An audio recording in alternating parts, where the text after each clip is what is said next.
UG 2026 की re examination से ठीक पहले देश में पेपर लीक की अफवाहों, फर्जी दावों और साइबर ठगी के बड़े नेटवर्क को ध्वस्त करने के लिए केंद्र सरकार और नेशनल टेस्टिंग एजेंसी यानी एनटीए ने अब तक का सबसे सख्त और बड़ा कदम उठाया है। 21 जून को होने जा रही इस दोबारा परीक्षा की शुचिता बनाए रखने के लिए सरकार ने लोकप्रिय मैसेजिंग प्लेटफॉर्म टेलीग्राम पर 22 जून तक के लिए अस्थायी रोक लगा दी है।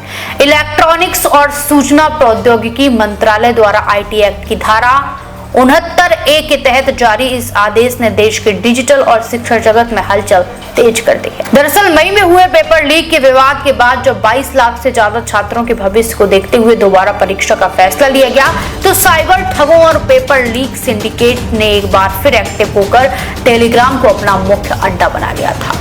जांच एजेंसी के मुताबिक पेपर लीक्ड नीट, री नीट 2026 और प्राइवेट माफिया जैसे नामों से चलाए जा रहे दर्जनों टेलीग्राम चैनल्स पर खुलेआम री एग्जाम का असली पेपर देने के झूठे दावे किए जा रहे थे। इन फर्जी दावों के बदले परेशान छात्रों और उनके परिवारों से कुछ हजार से लेकर कई लाख रुपए की मोटी रकम वसूली जा रही थी। इस संगठित ठगी पर लगाम लगाने के लिए सरकार ने परीक्षा के दिन और उसके ठीक बाद तक के लिए टेलीग्राम के एक्सेस को ही ब्लॉक करने का कड़ा फैसला किया।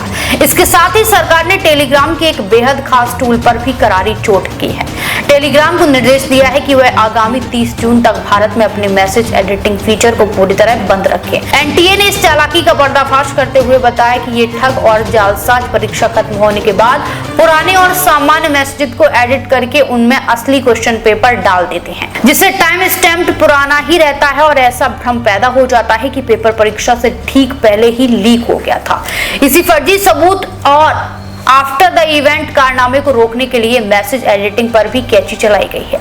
एनटीए ने इस बड़ी डिजिटल स्ट्राइक का स्वागत करते हुए साफ किया है कि सुरक्षा घेरे से बाहर कोई भी पेपर मौजूद नहीं है और लीक के सारे दावे 100% फ्रॉड हैं।